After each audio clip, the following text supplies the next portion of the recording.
আসসালামু আলাইকুম। প্রথমেই দেখবেন সংবাদ শিরোনাম। নিষিদ্ধ ভ্যাকুয়াম ও ক্লাস্টার বোমা ব্যবহার করছে রাশিয়া, ইউক্রেনের অভিযোগ। সামরিক সক্ষমতা ইউক্রেনের চেয়ে কতটা এগিয়ে রুশ বাহিনী। ইউক্রেনকে ৭০টি যুদ্ধবিমান দিচ্ছেন ন্যাটোর ৩ দেশ। জেলেনস্কিকে বাইডেনের ফোন, যে আলোচনা করলেন। স্বাধীনতা রক্ষায় যুদ্ধে আমরাই জিতব বললেন জেলেনস্কি। এবার দেখুন বিস্তারিত। নিষিদ্ধ ভ্যাকুয়াম ও ক্লাস্টার বোমা ব্যবহার করছে রাশিয়া, ইউক্রেনের অভিযোগ। রাশিয়ার বিরুদ্ধে নিষিদ্ধ ঘোষিত ভ্যাকুয়াম বোমা এবং ক্লাস্টার বোমা ব্যবহারের অভিযোগ তুলেছে ইউক্রেন। জাতিসংঘে নিযুক্ত দেশটির বিশেষ প্রতিনিধি ওকাসানা মারকারোভা জানান, খার্কিভে ছোড়া হয়েছে এসব গণবিধ্বংসী অস্ত্র। এর ফলে বিপুল প্রাণহানি ও ক্ষয়ক্ষতি দেখছে তার দেশ। এই অভিযোগ প্রমাণিত হলে যুদ্ধাপরাধের দায়ে আন্তর্জাতিক আদালতে পুতিন প্রশাসনকে জবাবদিহি করতে হবে, এমন হুঁশিয়ারি দিয়েছে যুক্তরাষ্ট্র।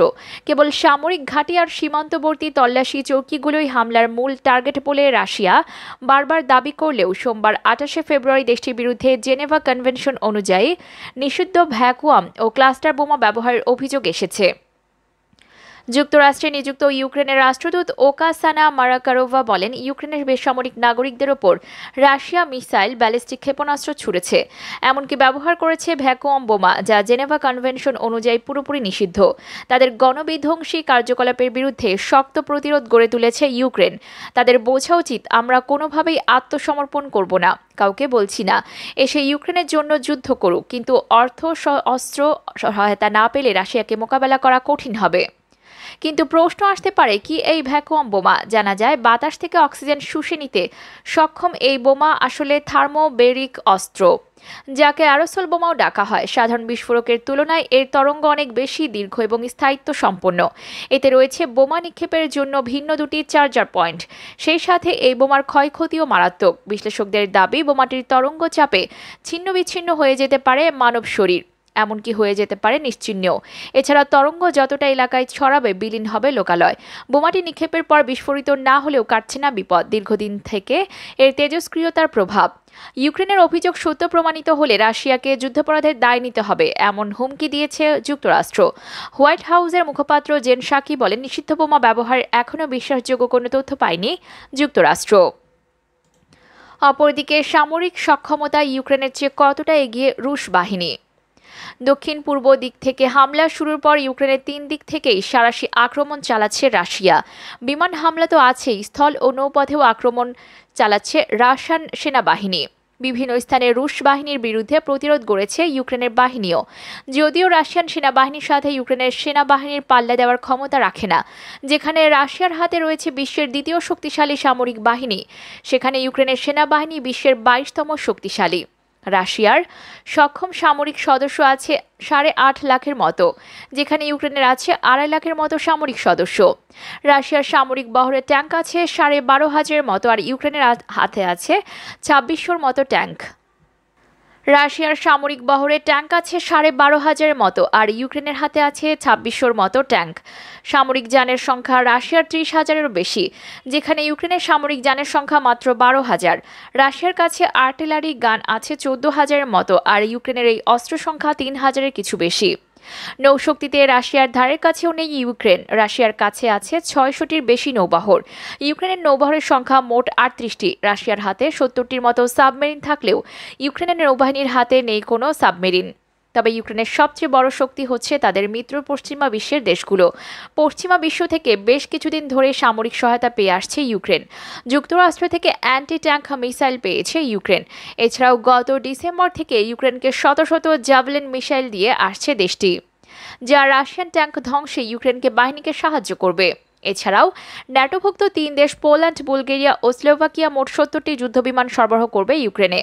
এসব যুদ্ধবিমান পোলিশ বিমান ঘাঁটিতে ওঠানামা করবে। এর মধ্যে বুলগেরিয়া ১৬টি মিগ-২৯ বিমান এবং ১৪টি SU-২৫ বিমান সরবরাহ করবে।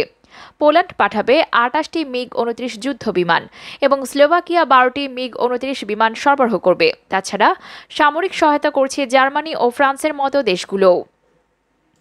অপরদিকে ইউক্রেনকে ৭০টি যুদ্ধবিমান দিচ্ছে ন্যাটোর ৩ দেশ। ইউক্রেনের জন্য 70টি যুদ্ধবিমান সরবরাহ করবে ন্যাটোভুক্ত 3টি দেশ, এমনটাই জানিয়েছেন কিয়েভের সেনাবাহিনী। অন্যদিকে ইউক্রেনকে 5 কোটি মার্কিন ডলার সামরিক সহায়তা দিচ্ছে অস্ট্রেলিয়া। খবর ইয়াহু নিউজের। প্রতিবেদনে বলা হয়, পোল্যান্ড, বুলগেরিয়া ও স্লোভাকিয়া মোট 70টি যুদ্ধবিমান সরবরাহ করবে। এসব যুদ্ধবিমান পোলিশ বিমান ঘাঁটিতে ওঠানামা করবে। এর মধ্যে বুলগেরিয়া 16টি মিগ-29 বিমান এবং 14টি Su-25 বিমান সরবরাহ করবে। পোল্যান্ড পাঠাবে 28টি মিগ-29 যুদ্ধবিমান। ইউক্রেনের সেনাবাহিনীর মুখপাত্র বলেছেন, আমাদের অংশীদারেরা আমাদের মিগ-29 ও Su-25 দিয়েছে। যদি প্রয়োজন হয় তবে তারা পোলিশ বিমান ঘাঁটি ব্যবহার করবে। ইউক্রেনীয় পাইলটরাই সেসব যুদ্ধবিমান চালিয়ে মিশনে অংশ নেবে। এদিকে অস্ট্রেলিয়ার প্রধানমন্ত্রী স্কট মরিসন জানিয়েছেন, আমরা ক্ষেপণাস্ত্র, গোলাবারুদ নিয়ে কথা বলছি। আমরা ইউক্রেনীয়দের ভূমি রক্ষায় তাদের সমর্থন দেওয়ার কথা বলছি। স্কট মরিসন এ ব্যাপারে বিস্তারিত আর কিছু বলেননি। তবে মরিসন জানিয়েছেন, রাশিয়াকে কোনো সুযোগ দিতে চান না তিনি। অপরদিকে জেলেনস্কিকে বাইডেনের ফোন যে আলোচনা করলেন। যুক্তরাষ্ট্রের প্রেসিডেন্ট জো বাইডেন ইউক্রেনের প্রেসিডেন্ট ভলোদিমির জেলেনস্কিকে টেলিফোন করেছেন।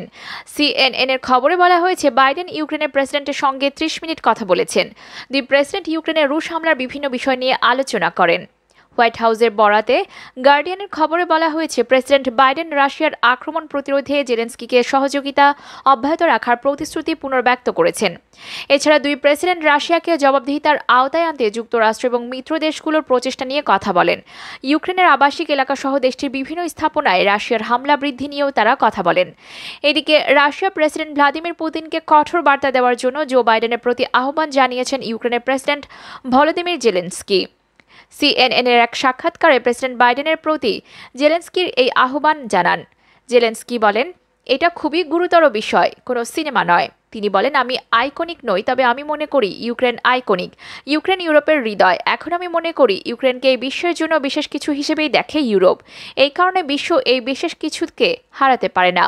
জেলেনস্কি বলেন, যতক্ষণ পর্যন্ত ইউক্রেনের শহরগুলোতে মস্কোর আক্রমণ চলতে থাকবে ততক্ষণ আলোচনায় খুব সামান্য অগ্রগতি হতে পারে। সবার আগে কথা বলতে হবে, সবাইকে লড়াই বন্ধ করতে হবে এবং 5-6 দিন আগে যেখান থেকে শুরু হয়েছিল সেখানেই ফিরে যেতে হবে। অপরদিকে স্বাধীনতা রক্ষায় যুদ্ধে আমরাই জিতব বললেন জেলেনস্কি। ইউক্রেনের রুশ হামলার 7ম দিন আজ। মঙ্গলবার যুদ্ধের 6ষ্ঠ দিনে রাজধানী কিয়েভ সহ ইউক্রেনের বড় শহরগুলোতে রুশ হামলা জোরদার হয়েছে। এরই মধ্যে ইউরোপীয় ইউনিয়ন পার্লামেন্টে ভার্চুয়াল ভাষণে ইউক্রেনের ভলোদিমির জেলেনস্কি বলেন, অবরুদ্ধ অবস্থায় ইউক্রেনের মানুষ তাদের স্বাধীনতা এবং ভূমি রক্ষার লড়াই চালাচ্ছেন। আমরা জয়ী হবই। সকালে জরুরি ভিত্তিতে ইউরোপীয় ইউনিয়নের সদস্য পদের জন্য আবেদন করেছিলেন ইউক্রেনের প্রেসিডেন্ট। আকাশ থেকে বোমা ও ক্ষেপণাস্ত্র বর্ষণের পাশাপাশি রুশ আর্মড ডিভিশনগুলোর কয়েক হাজার ট্যাঙ্ক এবং সাঁজোয়া গাড়ি নতুন করে ঢুকে পড়েছে ইউক্রেনে। তাদের রুখতে মরিয়া প্রতিরোধ চালাচ্ছে ইউক্রেন সেনা ও আমজনতা। জেলেনস্কি তার বক্তৃতায় সেই প্রসঙ্গই তোলেন। সকালে রুশ হামলা ঠেকাতে ইউরোপীয় ইউনিয়নের সদস্যপদ চেয়ে তিনি আবেদন করেছিলেন।